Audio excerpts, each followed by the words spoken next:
अस्सलाम वालेकुम students, first year chemistry chapter number 4 कैसे ये लेक्चर नंबर 10 है जिसमें हमने वान डेर वाल्स इक्वेशन को सीखना है। स्टूडेंट्स लेक्चर का आगाज़ करते हैं इंट्रोडक्शन की हेडिंग से। हमने एक इक्वेशन पढ़ रखी है जिस इक्वेशन को हम P V equal to n are T लिखते हैं।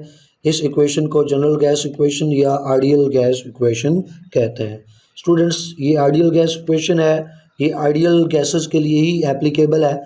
जब हम किसी आइडियल गैस को लेते हैं और उसका बिहेवियर डिफरेंट टेम्परेचर और डिफरेंट प्रेशर्स के ऊपर स्टडी करते हैं तो ये इक्वेशन आइडियल गैसेस के लिए एप्लीकेबल रहती है। लेकिन जब रियल गैसेस के लिए हम इस इक्वेशन को अप्लाई करते हैं डिफरेंट टेम्परेचर्स एंड प्रेशर तो फिर ये एप्लीकेबल नहीं रहती।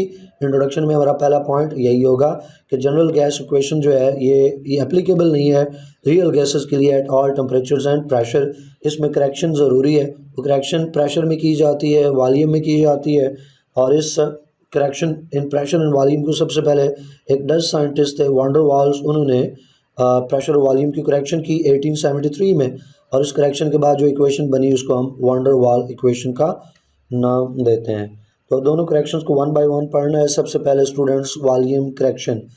अब थ्योरी में वॉल्यूम करेक्शन को देखते हैं, लेकिन पहले मैं आपको एक फिगर में लेके जाता हूँ। इस फिगर में स्टूडेंट्स 3 पार्ट्स हैं। सबसे पहले ये पहला पार्ट है जिसमें ऊपर लिखा है KMT assumption, van der Waals assumption, और फिर यहाँ पे एक रिजल्ट है। तो सबसे पहले जो इसका पहला पार्ट है फिगर का उसको देखें, KMT असम्पशन। KMT क्या है? Kinetic molecular theory. Kinetic molecular theory gas molecules के मतलब क्या अज्यूम करती है। तो यहाँ आप बॉक्स के अंदर देख रहे हैं, ये जो बॉक्स टाइप कंटेनर है या ये स्क्वायर की तरह कंटेनर है स्टूडेंट्स, इसके अंदर छोटे छोटे वाइट डॉट्स आपको नज़र आ रहे हैं। ये जो वाइट डॉट्स हैं ये गैस मॉलिक्यूल्स हैं। तो KMT के हिसाब से जो गैस मॉलिक्यूल्स हैं स्टूडेंट्स वो यूनिट मैसेज हैं, यूनिट मैसेज, और उनका वॉल्यूम नहीं होता। लेकिन वान डेर वाल्स के अकॉर्डिंग जो है गैस के मॉलिक्यूल्स जो हैं वो यूनिट मैसेज नहीं है बल्कि हार्ड स्फीयर हैं, और उनका वॉल्यूम भी होता है और डेफिनेट वॉल्यूम होता है गैस मॉलिक्यूल्स का। तो ये अजम्पशन है किसकी? Van der Waals assumption. Van der Waals gas molecules के बारे में क्या समझते हैं कि गैस के मॉलिक्यूल्स हार्ड स्फीयर्स हैं और उनका डेफिनेट वॉल्यूम होता है। तो जब बात करते हैं आइडियल गैसेस के लिए तो आइडियल गैसेस के लिए KMT अजम्पशन है, और जब बात करते हैं रियल गैसेस के लिए तो रियल गैसेस के मॉलिक्यूल्स के लिए वान डेर वाल्स अजम्पशन है। अब अगली बात ये है स्टूडेंट्स कि जब ये गैस के मॉलिक्यूल्स के ऊपर यहाँ पे हम प्रेशर एक्सर्ट करें तो नतीजा क्या निकलेगा? गैस के मॉलिक्यूल्स करीब हो जाएंगे, क्लोज हो जाएंगे, उनके दरम्यान में जो स्पेसेस हैं वो ख़त्म हो जाएंगे। तो गैस के मॉलिक्यूल्स क्लोज हो जाएंगे तो यहाँ पे हम प्रेशर एक्सर्ट करके देखते हैं कितना क्लोज हो सकते हैं। 2 गैस के मॉलिक्यूल्स ले लेते हैं, इनके ऊपर प्रेशर एक्सर्ट करते हैं और इनको क्लोज करने की कोशिश करते हैं। गैस के मॉलिक्यूल स्टूडेंट्स अगर क्लोज हों तो एक हद तक क्लोज हो सकते हैं, एक हद तक क्लोज हो सकते हैं। ऐसा नहीं है कि वो बहुत ज़्यादा क्लोज हो जाएंगे, इन्फिनिटी तक हम उनको कंप्रेस कर सकते हैं, ऐसा नहीं है। क्लोज तो होंगे लेकिन एक हद तक क्लोज हो सकते हैं, उससे आगे फर्दर उनको कंप्रेस नहीं किया जा सकता। वजह क्या है? वजह यह है कि जब गैस मॉलिक्यूल्स को आप क्लोज कर रहे हो स्टूडेंट्स प्रेशर अप्लाई करके, तो अट्रैक्टिव फोर्सेस बढ़ने के साथ साथ फोर्सेस ऑफ रिपल्शन भी इंक्रीज़ हो रही हैं, रिपल्सिव फोर्सेस भी इंक्रीज़ हो रही हैं। तो जब गैस के मॉलिक्यूल्स बहुत ज़्यादा क्लोज हो जाते हैं तो उनके दरमियान में रिपल्सिव फोर्सेस भी काफ़ी ज़्यादा आ जाती हैं। जब आप फर्दर प्रेशर जो है वो लगाओगे तो गैस के दोनों मॉलिक्यूल्स क्लोज नहीं होंगे, उनके दरमियान में रिपल्सिव फोर्सेस हैं, वो एक दूसरे को रिपल करेंगे। हम प्रेशर लगा के उन मॉलिक्यूल्स को क्लोज करना चाहते हैं और वो गैस के मॉलिक्यूल्स एक दूसरे को धक्का देते हैं, पुश करते हैं, एक दूसरे को रिपल करते हैं क्योंकि उनके दरमियान में रिपल्सिव फोर्सेस आ गई हैं। इससे ज़्यादा हम उनको क्लोज कर नहीं सकते, इससे ज़्यादा हम उनको कंप्रेस कर नहीं सकते। तो यहाँ कुछ और मॉलिक्यूल्स को भी अब हम ड्रा कर दें और जितना कंप्रेस कर सकते हैं हम कह दें कि उतना हमने इन गैस के मॉलिक्यूल्स को कंप्रेस कर दिया। तो सब जब सारे गैस मॉलिक्यूल्स को स्टूडेंट्स कंप्रेस करके हम इकट्ठा कर देंगे तो ये इतना सा वॉल्यूम बन गया उनका, इतना सा वॉल्यूम। अब ये वो वॉल्यूम है जहाँ गैस के मॉलिक्यूल सारे जितने क्लोज हो सकते थे उतने क्लोज हो गए। अब फर्दर इस वॉल्यूम को डिक्रीज़ नहीं किया जा सकता, मींस फर्दर गैस मॉलिक्यूल्स को कंप्रेस नहीं किया जा सकता। जब फर्दर कंप्रेस नहीं किया जा सकता तो इसको हम क्या लिखेंगे कि ये इनकम्प्रेसिबल वॉल्यूम है। ये क्या है? इनकम्प्रेसिबल वॉल्यूम के फर्दर क्लोज ही कंप्रेस नहीं कर सकते। ये जो इनकम्प्रेसिबल वॉल्यूम है ना स्टूडेंट्स, इसी को हम कहते हैं actual volume of gas molecules. यही क्या कहलाता है, एक्चुअल वॉल्यूम ऑफ मॉलिक्यूल्स। कि गैस मॉलिक्यूल्स का अपना वॉल्यूम जब उन सबको इकट्ठा करते हैं एक ही जगह पे, तो उनका एक्चुअल वॉल्यूम कितना बनता है, एक्चुअल वॉल्यूम है। तो अभी इस फिगर का ये जो पार्ट 2 है, इस पार्ट 2 के अंदर स्टूडेंट्स गैस मॉलिक्यूल्स पूरे कंटेनर में फैले हुए थे, लेकिन सारे गैस के मॉलिक्यूल्स को अगर इकट्ठा करें तो फिगर के पार्ट 3 में राइट साइड पे देखें तो यहाँ पे कोने में गैस के मॉलिक्यूल्स सारे इकट्ठा हो गए, जितना कंप्रेस हो सकते थे उतना कंप्रेस हो गए। तो ये क्या कहलाएगा, actual volume of gas molecules, ये इनकम्प्रेसिबल वॉल्यूम। अब बाकी जो वॉल्यूम है कंटेनर बाकी सारा खाली है। ये जो लाइंस लगी हैं डॉटेड लाइंस, ये यहाँ सारा कंटेनर जो है वो खाली है। अब इस बात को समझें कि ये जो गैस के मॉलिक्यूल स्टूडेंट्स कंप्रेस हो चुके हैं, एक्चुअल वॉल्यूम उनका आ चुका, एक जगह इकट्ठे हो चुके हैं, अभी ये रैंडम मोशन शो नहीं कर रहे। इस केस में जब उनको जितना कंप्रेस हो सकते थे कंप्रेस कर दिया, तो अब स्टूडेंट्स ये रैंडम मोशन में नहीं है। अगर इनको अलाउ करें कि ये रैंडमली मूव करें, तो इनको फ्रीली मूव करने के लिए कितना वॉल्यूम अवेलेबल है, ये बाकी जितना कंटेनर खाली है जो डॉटेड लाइंस लगा रखी हैं, ये जितना वॉल्यूम खाली है कंटेनर का, ये फ्री वॉल्यूम है। इस फ्री वॉल्यूम में गैस के मॉलिक्यूल रैंडमली मूव कर सकते हैं। तो हमने इसी फ्री वॉल्यूम को निकालना है। तो टॉप के ऊपर देखें वी फ्री कैसे निकलेगा, तो टोटल जो वॉल्यूम है कंटेनर का, ये जो स्क्वायर टाइप कंटेनर है, इसमें से ये एक्चुअल वॉल्यूम जो है वो माइनस कर दें, गैस के मॉलिक्यूल्स का एक्चुअल वॉल्यूम माइनस कर दें, तो फिर ये बाकी डॉटेड एरिया हमें मिल जाएगा, ये फ्री वॉल्यूम हमें मिल जाएगा। तो V free is equal to V vessel minus V molecules. इतनी सी करेक्शन है स्टूडेंट्स। अब इसको जाके नोट्स में देखते हैं। तो वान डर वाल्स ने क्या अज्यूम किया गैस मॉलिक्यूल्स से रिलेटेड। उसने अज्यूम किया कि जब गैस मॉलिक्यूल्स को प्रेशर लगाने के बाद प्रेशर अप्लाई करके हम कंप्रेस करते हैं तो मॉलिक्यूल्स बहुत क्लोज हो जाते हैं, इतने क्लोज हो जाते हैं कि उनके दरमियान में रिपल्सिव फोर्सेस आ जाती हैं। अब अगर फर्दर हम प्रेशर अप्लाई करें तो वो जो रिपल्सिव फोर्सेस है गैस मॉलिक्यूल्स को क्लोज नहीं होने देंगी, गैस के मॉलिक्यूल्स को वो मज़ीद क्लोज नहीं होने देंगी, मज़ीद कंप्रेस नहीं होने देंगी। यहाँ से हम एक नतीजा निकालेंगे और वो नतीजा ये निकलेगा कि गैस के मॉलिक्यूल्स का डेफिनेट वॉल्यूम है। Gas molecules have definite volume, तभी तो वो फर्दर कंप्रेस नहीं हो रहे हैं ना। अगर गैस के मॉलिक्यूल्स का डेफिनेट वॉल्यूम ना होता तो हम जितना चाहे गैस को कंप्रेस कर लेते और जितना चाहे उनको कंप्रेस कर लेते, इनफाइनाइट हम उसको कंप्रेस कर लेते। लेकिन यहाँ पे जो रियल गैसेस की बात है, रियल गैसेस में गैस के मॉलिक्यूल्स का डेफिनेट वॉल्यूम है, लिहाजा वो एक हद तक कंप्रेस हो सकते हैं, उनके दरमियान में रिपल्सिव फोर्सेस आ जाती हैं, एक हद तक कि वो कंप्रेस हो सकते हैं। क्योंकि उनका डेफिनेट वॉल्यूम है तो स्टूडेंट्स उस डेफिनेट वॉल्यूम को हम निगलेक्ट नहीं कर सकते, that can not be neglected. तो वॉल्यूम करेक्शन में पहली हेडिंग क्या बनी, वान डर वाल्स अजम्पशन, और दूसरी सब हेडिंग क्या बनेगी, करेक्शन की, कि क्या करेक्शन की एज्यूम करने के बाद। तो वही जो अभी मैं आपको फिगर में समझा रहा था स्टूडेंट्स कि एक्चुअल वॉल्यूम गैस मॉलिक्यूल्स का जो पर मोल है उसको अगर हम 20 से रिप्रेजेंट कर दें, गैस के मॉलिक्यूल्स का एक्चुअल वॉल्यूम मतलब तमाम गैस मॉलिक्यूल्स को हम इकट्ठा करें, जितना क्लोज हो सकते हैं, जितना कंप्रेस हो सकते हैं उतना कंप्रेस कर दें, तो जो वॉल्यूम मिलेगा गैस का वो गैस मॉलिक्यूल्स का एक्चुअल वॉल्यूम होगा, उसको 20 से रिप्रेजेंट करें तो फिर हम फ्री वॉल्यूम कैसे निकाल सकते हैं। Volume available to gas molecules, volume available to gas molecules का क्या मतलब है, वो वॉल्यूम जिसमें गैस मॉलिक्यूल रैंडमली मूव कर सकें। जैसे फिगर के अंदर पहले आपको मैं समझा चुका कि इस कंटेनर में ये जो डॉटेड लाइन वाला एरिया है, तो जब गैस के मॉलिक्यूल सारे इकट्ठे हैं तो अभी तो उनकी रैंडम मोशन नहीं है, कंप्रेस्ड हैं, हाईली कंप्रेस्ड हैं। लेकिन जब हमको अलाउ करेंगे कि वो मूव करें तो वो रैंडमली इस फ्री वॉल्यूम में, जिसको डॉटेड लाइन से रिप्रेजेंट किया, ये वो उनके लिए फ्री वॉल्यूम है, ये वो वॉल्यूम है जिसमें गैस के मॉलिक्यूल्स रैंडमली मूव कर सकते हैं। तो ये कैसे निकलता है, ये निकलता है कि वेसल का वॉल्यूम, वॉल्यूम ऑफ वेसल, उसमें से आप माइनस कर दोगे वॉल्यूम ऑफ गैस मॉलिक्यूल्स, ये कोने वाला नुक्कड़ वाला वॉल्यूम निकाल दें। तो हम इसको इक्वेशन के फॉर्म में स्टूडेंट्स लिख सकते हैं। अब वी फ्री कैसे निकलेगा, V vessel minus V molecules. अगर स्टूडेंट्स जो मालिक्यूल्स हैं उनके वॉल्यूम को, उनके एक्चुअल वॉल्यूम को हम बी से रिप्रेजेंट करें और वेसल के वॉल्यूम को वी से रिप्रेजेंट करें तो वी वेसल की जगह आ जाएगा फिर वी और वी मालिक्यूल्स की जगह आ जाएगा बी। अब ये जो बी है स्टूडेंट्स, एक मोल के अंदर, 1 मोल के अंदर गैस मालिक्यूल्स का एक्चुअल वॉल्यूम है।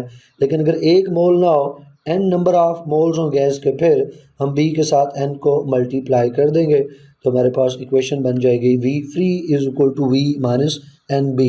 ये है बेटा correction in volume.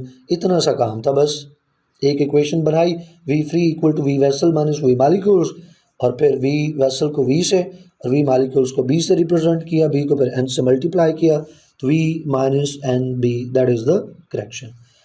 Volume correction में नेक्स्ट स्टूडेंट एडिंग जो है, एक छोटे से नोट की चीज़ एमसीक्यूज में पूछ ली जाती है। बी जो है वो हम कहते हैं कि ये एक्चुअल वॉल्यूम ऑफ गैस है, लेकिन एक्चुअल वॉल्यूम ऑफ गैस को खाली रिप्रेजेंट करता है। B exactly actual volume of gas के इक्वल नहीं होता। तो फिर बी की वैल्यू क्या है? बी की वैल्यू जो है वो 4 times of actual volume of molecules है। यानी एक्चुअल वॉल्यूम ऑफ मॉलिक्यूल्स को अगर हम वी एम लिखें, volume of gas molecules, actual volume of gas molecules को वी एम लिखें तो इसको 4 से मल्टीप्लाई करें तो बी की वैल्यू आती है। अब बी कैसे इक्वल टू 4 वी एम है, इसको आप हायर जब स्टडीज़ करेंगे, जो स्टूडेंट्स आप में से बीएस में जाएंगे या इंजीनियरिंग की तरफ जाएंगे, वो स्टूडेंट्स इसको हायर जो स्टडीज़ हैं उनकी केमिस्ट्री में, उसमें ये जाके देखेंगे कि बी किस तरह इक्वल टू 4 वी एम है। यहाँ पे खाली आपको याद रखना है कि बी की वैल्यू, अगर एग्जैक्ट बी की वैल्यू निकालनी हो तो कैसे निकलती है? Actual volume of gas molecules V M, उसको 4 से मल्टीप्लाई करें तब ये बी के इक्वल आता है, ये बी की वैल्यू आती है। और डिफरेंट गैसेस के लिए बी की वैल्यू जो है वो डिफरेंट है। बी चूँकि रियल गैसेस के लिए हम अप्लाई करें ना, आइडियल गैसेस में तो बी का कोई किस्सा है ही नहीं है। आइडियल गैसेस में तो वॉल्यूम करेक्शन की ज़रूरत ही नहीं होती, लिहाजा आइडियल गैसेस में बी एग्जिस्ट नहीं करता। तो बी जो है वो रियल गैसेस के लिए है और हर रियल गैसेस के लिए बी की वैल्यू जो है वो डिफरेंट है। डिफरेंट रियल गैसेस के लिए बी की value different. Next students move करते हैं प्रेशर करेक्शन की तरफ। तो प्रेशर करेक्शन में हमने उसी तरह पहले 2 एडिंग्स बनानी है, एक अजम्पशन की और फिर करेक्शन की। तो सबसे पहले वांडर वाल्स अजम्पशन, और वांडर वाल अजम्पशन में क्या चीज़ वांडर वाल ने क्या अज्यूम किया? वांडर वाल ने अज्यूम किया कि there are attractive forces between gas molecules. KMT के अकॉर्डिंग गैस मालिक्यूल्स में अट्रैक्टिव फोर्सेस नहीं होती। According to kinetic molecular theory gas के मालिक्यूल्स में ना तो अट्रैक्टिव फोर्सेस हैं ना ही रिपल्सिव फोर्सेस हैं। लेकिन रियल गैसेस की जहाँ तक बात है तो वांडर वाल्स ने क्या अज्यूम किया? रियल गैसेस के लिए गैस के मालिक्यूल्स में अट्रैक्टिव फोर्सेस मौजूद हैं। अब जो एक कंटेनर के अंदर गैस के मालिक्यूल्स हैं, तमाम गैस के मालिक्यूल्स के ऊपर अट्रैक्टिव फोर्सेस एक जितनी नहीं लग रही होती, तो हम 2 मालिक्यूल्स को चुन लेते हैं, पिक कर लेते हैं। एक वो मालिक्यूल जो बिल्कुल अंदर की तरफ मौजूद है, इंटीरियर है, और एक वो जो नियर द वॉल है और वॉल को हिट करने जा रहा है। पहले मैं आपको डायग्राम में ले जा के दिखा देता हूँ ये चीज़, और उसके बाद हम थ्योरी में भी देख लेंगे। यहाँ पे आप गौर करें तो 2 मालिक्यूल्स जो हैं आपको नज़र आ रहे हैं। ये जो मालिक्यूल है ये इंटीरियर मालिक्यूल है, इंटीरियर मालिक्यूल अंदर की तरफ है, और ये जो ऊपर वाला मालिक्यूल है वो कंटेनर के करीब है, कंटेनर की वॉल के करीब है। It is closer to wall of the container. अब गौर करें स्टूडेंट्स, तो जो इंटीरियर मालिक्यूल है जो सेंटर पे है, दरमियान में है, उसके ऊपर हर तरफ से अट्रैक्टिव फोर्सेस लग रही होती हैं। हर तरफ से उसको गैस के मालिक्यूल्स जो हैं वो अपनी तरफ खींच रहे होते हैं।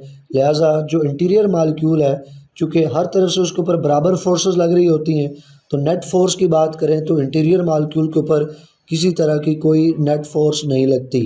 लेकिन वो गैस का मालिक्यूल जो closer to wall of container है, इसके ऊपर गौर करें तो डाउनवर्ड इसको खींचा जा रहा है, राइटवर्ड इसको खींचा जा रहा है, लेफ़्ट साइड पे भी इसको खींचा जा रहा है, लेकिन अपवर्ड इसको खींचने वाला कोई मालिक्यूल नहीं है। इसका मतलब है कि अब ये जो मालिक्यूल है जो closer to wall of container है स्टूडेंट्स, इसके ऊपर नेट फोर्स एक्ट कर रही है। क्यों इसके ऊपर नेट फोर्स एक्ट कर रही है? क्योंकि इसके ऊपर हर तरफ बराबर फोर्सेस नहीं लग रहे। जो लेफ़्ट और राइट साइड पे ये तो एक दूसरे को कैंसिल कर देंगी। डाउनवर्ड जो फोर्स है उसको कैंसिल करने के लिए अपवर्ड कोई फोर्स है नहीं है, इस मालिक्यूल को ऊपर तो कोई खींच नहीं रहा।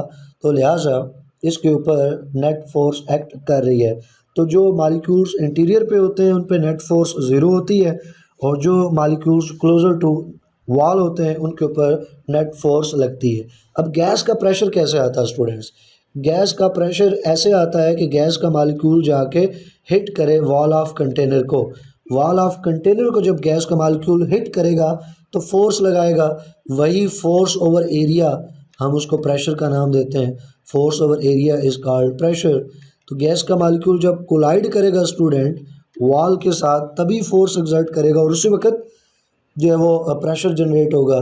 लेकिन गौर करो कि जब ये गैस का मालिक्यूल हिट करने जा रहा है वॉल ऑफ द कंटेनर को, तो इस बेचारे को पीछे की तरफ खींचने वाले दूसरे मालिक्यूल्स जो हैं वो मौजूद हैं। कोई और मालिक्यूल है जो उसको कहता है नहीं आगे नहीं जाओ, टक्कर नहीं लगाओ, हिट नहीं करो। तो ये जिस फोर्स के साथ इसको हिट करना चाहिए, इस गैस मालिक्यूल को जिस फोर्स के साथ वॉल को हिट करना चाहिए उस फोर्स के साथ ये हिट नहीं कर पाता, ये कोलाइड नहीं कर पाता, क्योंकि इसको पीछे की तरफ खींचा जा रहा है। तो स्टूडेंट्स इसी चीज़ को जाके हम नोट्स में अप्लाई करते हैं तो वहीं दो हेडिंग्स बन जाएंगी। फॉर इंटीरियर मालिक्यूल, जो एक मालिक्यूल इंटीरियर ऑफ गैस है तो उसको अट्रैक्ट किया जा रहा है, बाकी तमाम मालिक्यूल्स उसको तमाम साइडों के ऊपर अट्रैक्ट कर रहे हैं, लिहाजा अट्रैक्टिव फोर्सेस एक दूसरे को कैंसिल कर देती हैं। ऊपर लगने वाली फोर्स, नीचे लगने वाली फोर्स जो है, upward downward force, left side पे राइट साइड पे जो फोर्सेस हैं एक दूसरे को कैंसिल कर देंगी। लिहाजा जो इंटीरियर मालिक्यूल है उसके ऊपर कोई नेट फोर्स नहीं होती। लेकिन एक मालिक्यूल गैस का जो नियर द वॉल है, जो वॉल को जाके हिट करने जा रहा है, उस मालिक्यूल को और से देखें तो उस मालिक्यूल के ऊपर जो है वो अट्रैक्टिव फोर्स लगती हैं, उसके ऊपर नेट फोर्स लगती है, क्योंकि जो गैस के मालिक्यूल्स बाकी उसको खींच रहे हैं वो इक्वली नहीं खींच रहे। इसका मतलब है जैसे यहाँ पे आप देख सकते हैं डाउनवर्ड खींचा जा रहा है लेकिन अपवर्ड उसको अट्रैक्ट नहीं किया जा रहा। लेफ़्ट पे और राइट पे तो ठीक है, लेफ़्ट साइड पे अट्रैक्शन है तो राइट हैंड साइड पे भी अट्रैक्शन है, वो तो कैंसिल हो गया, लेकिन डाउनवर्ड अट्रैक्शन है, अपवर्ड नहीं है। तो इसका मतलब है इसके ऊपर फोर्सेस जो है वो बैलेंस में तो नहीं है, अनबैलेंस फोर्सेस हैं। तो अनबैलेंस फोर्सेस हैं तो जब नेट फोर्स निकालेंगे तो इसके ऊपर नेट फोर्स एक्ट करेगी। सो इस मालिक्यूल को जो वॉल को हिट करने जा रहा है, जिस फोर्स के साथ इसको हिट करना चाहिए उस फोर्स के साथ ये gas molecule wall of container को हिट नहीं कर पाता कि उसको नीचे की तरफ खींचा जा रहा है, साइडों की तरफ खींचा जा रहा है। So the molecules cannot hit the wall of the vessel with the much force with which they should have been hitting in the absence of attractive forces। वही बात जो आपको एक्सप्लेन की कि अगर अट्रैक्टिव फोर्सेस ना हो फिर तो गैस मालिक्यूल जो है वो बड़े ज़बरदस्त तरीके से बड़ी फोर्स के साथ जो है जाके वॉल ऑफ कंटेनर को हिट करेगा, लेकिन जब अट्रैक्टिव फोर्सेस मौजूद हैं तो गैस का मालिक्यूल उस फोर्स के साथ हिट नहीं कर पाता जिस फोर्स के साथ इसको हिट करना चाहिए, क्योंकि बाकी मालिक्यूल्स उसको पीछे की तरफ खींच रहे होते हैं। तो अब हम बात करेंगे करेक्शन की। अजम्पशन की बात की, प्रेशर अजम्पशन, और उसमें फिर दो हेडिंग्स बनाई, इंटीरियर और जो नियर द वॉल मालिक्यूल्स हैं उनके लिए।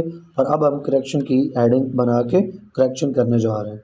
तो जैसे ऊपर हमने डिस्कस किया तो वहाँ से हम ये नतीजा निकाल सकते हैं कि प्रेशर जो हम ऑब्ज़र्व कर रहे हैं on the walls of the container, on the walls of the vessel, वो कम है, लेसर है दैन द आइडियल प्रेशर।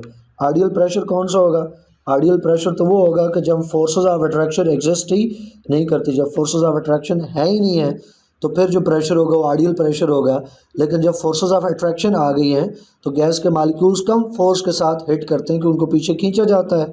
तो गैस के मालिक्यूल जब कम फोर्स के साथ कंटेनर को हिट करते हैं, वॉल ऑफ कंटेनर को हिट करते हैं, तो उसका मतलब है कि जो प्रेशर हम ऑब्ज़र्व करेंगे वो आइडियल से थोड़ा सा कम होगा। तो जो प्रेशर ऑब्ज़र्व है वो आइडियल की इक्वल नहीं होगा बल्कि आइडियल से कम होगा। तो अगर ये प्रेशर लेसन ना हो, प्रेशर लेसन का क्या मतलब है? वो प्रेशर जो अट्रैक्टिव फोर्सेस की वजह से कम हो रहा है। अगर अट्रैक्टिव फोर्सेस ना हो तो प्रेशर लेसन भी ना हो। अगर प्रेशर अट्रैक्टिव फोर्सेस नहीं है, प्रेशर लेसन नहीं है, तो फिर जो प्रेशर ऑब्जर्व्ड होगा वो आइडियल प्रेशर के इक्वल होगा। लेकिन हमें पता है कि अट्रैक्टिव फोर्सेस है रियल गैसेस में, अट्रैक्टिव फोर्सेस की वजह से प्रेशर कम हो जाता है। तो जितना प्रेशर जो है वो कम हो रहा है उसको हम क्या लिख रहे हैं? Pressure lesson. तो आइडियल में से वो प्रेशर लेसेंड, वो फोर्सेस की वजह से प्रेशर माइनस करेंगे तो फिर प्रेशर ऑब्जर्व जो है वो निकलेगा। तो मैथमेटिकली ये हमारे पास एक एक्सप्रेशन आ जाता है कि pressure observed is equal to P ideal minus P lessened. P lessened जो है ये ड्यू टू अट्रैक्टिव फोर्सेस है स्टूडेंट्स। अट्रैक्टिव फोर्सेस की वजह से जो प्रेशर कम हो रहा है उसको प्री लेसेंड हम कह रहे हैं। अब आगे स्टूडेंट्स अगर पी लेसेंड को हम पी प्राइम से रिप्रेजेंट करें, पी लेसेंड को पी प्राइम से और पी ऑब्जर्व को पी से रिप्रेजेंट करें तो हम फिर ऊपर वाली इक्वेशन को मॉडिफाई कर सकते हैं। पी ऑब्जर्व को खाली पी से हम कह रहे हैं, पी लेसेंड को पी प्राइम से कह रहे हैं और पी आइडियल अभी उसी तरह हम लिखेंगे पी आइडियल। अगले स्टेप में हम पी प्राइम को लेफ्ट हैंड साइड पे ला के ऐड कर देते हैं क्योंकि राइट हैंड साइड पे तो ये माइनस हो रहा है, तो लेफ्ट हैंड साइड पे ये आके ऐड हो गया तो p प्लस पी प्राइम, इसको इक्वेशन 1 कह दो। अब हमारा एक काम बचा है कि p प्राइम की वैल्यू निकालना। तो p प्राइम की वैल्यू निकालेंगे तो एडिंग बनाएंगे डिटर्मिनेशन ऑफ p प्राइम। इसके लिए स्टूडेंट्स फर्ज कर लो दो तरह के मालिक्यूल्स हैं ना, एक मालिक्यूल है जो जाके कंटेनर को हिट करने जा रहा है और दूसरे टाइप के मालिक्यूल्स हैं जो उसको पीछे की तरफ खींच रहे हैं। तो अब हम इसको नाम दे देते हैं। फर्ज कर लो टाइप ए मालिक्यूल्स जो हैं वो वॉल्स ऑफ कंटेनर को हिट करने जा रहे हैं और टाइप बी मालिक्यूल्स वो मालिक्यूल्स हैं जो टाइप ए को पीछे की तरफ खींचते हैं टाइप ए वाले। अब इसको आप लाजमी नहीं है कि टाइप ए को जो हिट करने जा रहे हैं उन्हीं को आप टाइप ए कहें, उनको बी कह दें, एक्स वाई कह दें, जी कह दें, कोई नाम भी दे सकते हो। ये तो जस्ट एक रिप्रेजेंट करने का एक अंदाज़ है, ये ना समझ लीजिएगा कि लाजमी हमने भी ए बी कहना है, एक्स वाई एम जी कुछ भी कह सकते हो आप। तो फ़र्ज़ कर लो कि वो गैस के मालिक्यूल जो वॉल ऑफ कंटेनर को हिट करने के करीब हैं वो टाइप ए मालिक्यूल्स हैं और उनको पीछे की तरफ जो खींच रहे हैं वो टाइप बी मालिक्यूल्स हैं। फिर फोर्स ऑफ अट्रैक्शन किसके ऊपर डिपेंड करेगी? फोर्स ऑफ अट्रैक्शन इनकी कंसंट्रेशन के ऊपर डिपेंड करेगी कि ए की कितनी कंसंट्रेशन है और बी की कितनी कंसंट्रेशन है। फिर नेट इफेक्ट जब हमने निकालना होगा तो ए की कंसंट्रेशन टाइप ए मालिक्यूल्स की concentration into type B molecules की कंसंट्रेशन, क्योंकि वो जो फोर्स है अट्रैक्टिव फोर्स है वो डिपेंड कर रही है स्टूडेंट टाइप ए के मालिक्यूल्स और टाइप बी के मालिक्यूल्स की कंसंट्रेशन के ऊपर। तो नेट इफेक्ट जब निकालना होता है ना तो उसके लिए हम मल्टीप्लाई करते हैं, प्रोडक्ट लेते हैं, तो टाइप ए की concentration into type B concentration. तो जो फोर्स ऑफ अट्रैक्शन है बिटवीन टाइप ए और टाइप बी मालिक्यूल्स वो डायरेक्टली प्रोपोर्शनल होगी स्टूडेंट्स टू द प्रोडक्ट, यानी मल्टीप्लाई करना है देयर कंसंट्रेशंस इनकी कंसंट्रेशन को। तो फर्ज कर लो टाइप ए मालिक्यूल्स की जो कंसंट्रेशन है वो सी ए और टाइप बी मालिक्यूल्स की जो कंसंट्रेशन है वो सी बी, तो फिर इनको मल्टीप्लाई करेंगे, इनकी प्रोडक्ट लेंगे और जो फोर्स ऑफ अट्रैक्शन है और यानी जो प्रेशर लेसेंड है, फोर्स ऑफ अट्रैक्शन की वजह से क्या आ रहा है? फोर्स ऑफ अट्रैक्शन की वजह से तो पी लेसेंड आ रहा है और पी लेसेंड को ही तो हम पी प्राइम से रिप्रेजेंट कर रहे हैं, तो फिर पी प्राइम जो है वो डायरेक्टली प्रोपोर्शनल है अट्रैक्टिव फोर्सेस के, तो इसलिए अट्रैक्टिव फोर्सेस को हटा के उसकी जगह हम पी प्राइम लिख सकते हैं और फिर पी प्राइम जो है वो डायरेक्टली प्रोपोर्शनल है to the product of concentrations. तो अब कंसंट्रेशन का फार्मूला आपने 9th में भी पढ़ा, केमिस्ट्री में भी आप सीख चुके 9th में भी और एफएससी में भी कि स्टूडेंट्स जो कंसंट्रेशन है वो होती है number of moles over volume in decimetre cube, number of moles over volume in decimetre cube. फ़र्ज कर लो इन दोनों टाइप के मालिक्यूल्स, टाइप ए के मोल जो मालिक्यूल्स हैं उनके मोल्स और टाइप बी के जो मोल्स हैं वो भी इक्वल हों और वॉल्यूम भी इक्वल हो, दोनों के मोल्स भी इक्वल हो और वॉल्यूम भी इक्वल हो। तो फिर हम इसको कैसे लिख सकते हैं? टाइप ए जो मालिक्यूल्स हैं उनके मोल्स को भी एन से लिख दो और टाइप बी के लिए भी एन इस्तेमाल कर लो, यानी दोनों का मोल जो है वो सेम है। इसी तरह उनके वॉल्यूम जो है वो भी सेम है, तो उनके लिए भी आप वी रिप्रेजेंट कर लो। तो फिर जो कंसंट्रेशन का फार्मूला होता है वो तो होता है मोल्स ओवर वॉल्यूम, तो दोनों का मोल्स चूँकि एन है, दोनों का वॉल्यूम वी है तो एन बाई वी और इधर भी हो जाएगा एन बाई वी। अब चूँकि ये दोनों फैक्टर्स मल्टीप्लाई हो रहे हैं तो n into n n square, v into v v square, तो ये नीचे वाला स्टेप आ गया। अब प्रोपोर्शनैलिटी को इक्वालिटी में बदलना है तो आपको राइट हैंड साइड पे कांस्टेंट से मल्टीप्लाई करना होगा स्टूडेंट्स, वो कांस्टेंट जो वॉन टू वॉल्स ने लिया और हम भी इस्तेमाल करते हैं वो कांस्टेंट ए है। तो अब अगले स्टेप में ए को ऊपर एन के साथ मिला के लिख दो, तो a n square divide by we square is equal to P prime. यही तो हमने करना था, पी प्राइम की वैल्यू हमने निकालनी थी, वो निकाल ली। अब आप क्या कर लो, इक्वेशन 1 में जाके पी प्राइम की वैल्यू पुट कर दो, लेकिन इससे पहले ए के ऊपर एक दो बातें हमने करनी है स्टूडेंट्स। ए क्या है? ए यहाँ पे कांस्टेंट ऑफ प्रोपोर्शनैलिटी है और इसको हम नाम देते हैं coefficient of attraction per unit volume. क्यों इसको हम ये नाम देते हैं कोफिशिएंट ऑफ अट्रैक्शन का? ज़रा गौर करें। हम ये करेक्शन कर किसके लिए रहे हैं? प्रेशर के लिए। प्रेशर के अंदर करेक्शन की, वॉल्यूम के अंदर करेक्शन की। तो क्यों की? क्योंकि हमने जनरल गैस इक्वेशन अप्लाई करनी है रियल गैसेस में। तो रियल गैसेस में अट्रैक्टिव फोर्सेस मौजूद होती हैं, तभी तो हमें प्रेशर के अंदर करेक्शन करना पड़ी। अगर अट्रैक्टिव फोर्सेस ना होती तो हमें प्रेशर में क्यों करेक्शन करना पड़ती? तो अट्रैक्टिव फोर्सेस हैं तो प्रेशर में करेक्शन करना पड़ी है। और जब हमने प्रेशर के अंदर करेक्शन की है तभी तो ये कांस्टेंट ए आया। तो इसका मतलब है ये कांस्टेंट ए रिप्रेजेंट करता है अट्रैक्टिव फोर्सेस को। जितनी ज़्यादा ए की वैल्यू बड़ी होगी उसका मतलब है कि गैस मॉलिक्यूल्स में अट्रैक्टिव फोर्सेस उतनी ज़्यादा हैं। इसलिए हम इसको कहते हैं कि students it's a coefficient of attraction या कोफिशिएंट ऑफ अट्रैक्टिव फोर्सेस। और हर गैस के लिए, हर रियल गैस के लिए ए की वैल्यू जो है वो डिफरेंट है। जिस तरह बी की बात की, डिफरेंट गैसेस के लिए बी की वैल्यू भी डिफरेंट गैसेस के लिए ए की वैल्यू भी डिफरेंट होती है। अब जो ऊपर हमने इक्वेशन बनाई थी कि p ideal is equal to p plus p prime, और फिर हमने कहा था कि पी प्राइम हमने फाइंड करके उसकी वैल्यू पुट करनी है। तो पी प्राइम हमने फाइंड कर लिया, तो पी प्राइम की वैल्यू पुट कर देंगे। तो पी प्राइम की जो वैल्यू पुट की तो p ideal is equal to p plus a n square divide by we square. ये हो गया students correction in pressure. Correction in volume भी हो चुका, करेक्शन इन प्रेशर भी हो चुका। अब हम मॉडिफाई कर सकते हैं जनरल गैस इक्वेशन को आइडियल गैस इक्वेशन को। तो modification of ideal gas equation, पहले आइडियल गैस इक्वेशन लिखें तो सही ना आप। आइडियल गैस इक्वेशन है p v is equal to n are t. अब स्टूडेंट्स लेफ्ट हैंड साइड पे जो पी है ये पी आइडियल को रिप्रेजेंट करता है और जो वी है ये वी फ्री को रिप्रेजेंट करता है।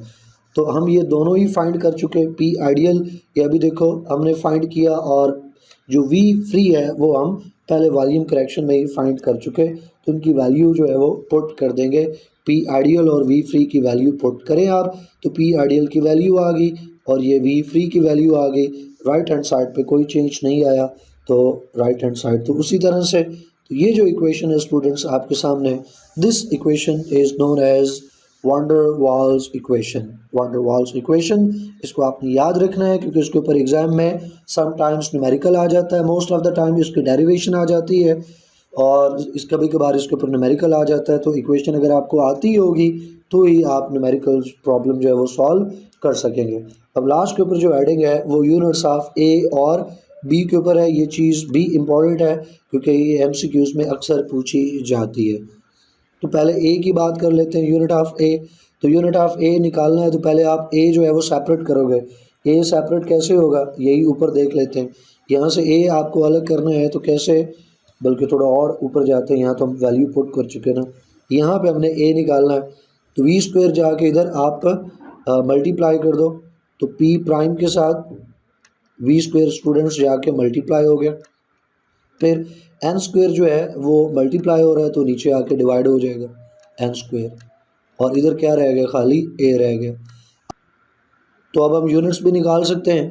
पी का प्रेशर को अगर हम एटीएम में एक्सप्रेस करें तो एटीएम आ गया, और वी को अगर हम डेसीमीटर क्यूब में ले लें, सेंटीमीटर क्यूब में, डेसीमीटर क्यूब में, जो भी यूनिट्स आप लाना चाहते हैं। आपकी बुक में डेसीमीटर क्यूब और एटीएम जो कॉमनली यूज यूनिट्स हैं उनको लिए गया, तो मैं भी इन्हीं को ले रहा हूँ। तो वॉल्यूम डेसीमीटर क्यूब में, चूँकि यहाँ वॉल्यूम का स्क्वायर है तो इधर ऊपर भी स्क्वायर लिखेंगे, और मोल एन जो कि मोल्स को रिप्रेजेंट कर रहे हैं तो उसके लिए हम मोल्स का यूनिट तो मोल MOL, चूँकि स्क्वायर है तो यहाँ पे भी स्क्वायर लिखेंगे। चलें डायरेक्ट ही इसको यहाँ पे मोल स्क्वायर लिख लेते हैं।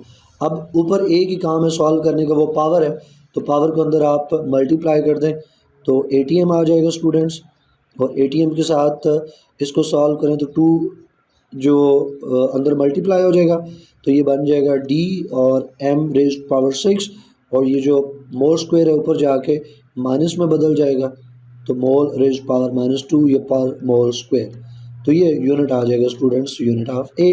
अब जाके जहाँ पे हेडिंग बनाई थी वहाँ पे आप देखें तो ये तो पहले पी प्राइम को लिखा, इसमें से ए को अलग किया गया और फिर उसको ए को अलग करके उसका यूनिट लिखा ATM DM रेज़्ड पावर 6 और पर मोल स्क्वायर। अब हम स्टूडेंट्स जो यूनिट्स ऑफ बी हैं उसको निकाल सकते हैं। तो उसके लिए वॉल्यूम करेक्शन जो की थी वो लिखो, v is equal to v minus n b किया था। तब आप क्या करो कि एन बी को इधर लेके जाओ और इस v को इधर लाओ, तो एन बी जो है ये इधर आके प्लस में हो जाएगा और उधर जाके ये v माइनस बी हो जाएगा। इसको कैंसिल करके रिजल्ट ज़ीरो लाने की ज़रूरत नहीं है क्योंकि ये v फ्री है और ये जो है वो वेसल का वॉल्यूम है, तो डिफरेंट वॉल्यूम से इसलिए इसको माइनस करने की, ये कैंसिल करने की ज़रूरत नहीं है। v माइनस वी लिखो और इधर b हमने अकेला करना है तो n ला के इधर डिवाइड कर दो।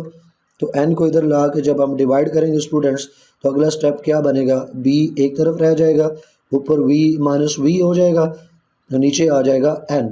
तो ऊपर v जो कि वॉल्यूम है और वॉल्यूम हम ले लेते हैं डेसीमीटर क्यूब में स्टूडेंट्स, और नीचे जो मोल है तो मोल्स तो MOL लिखते हैं, तो फिर यूनिट क्या बना, डेसीमीटर क्यूब पर मोल।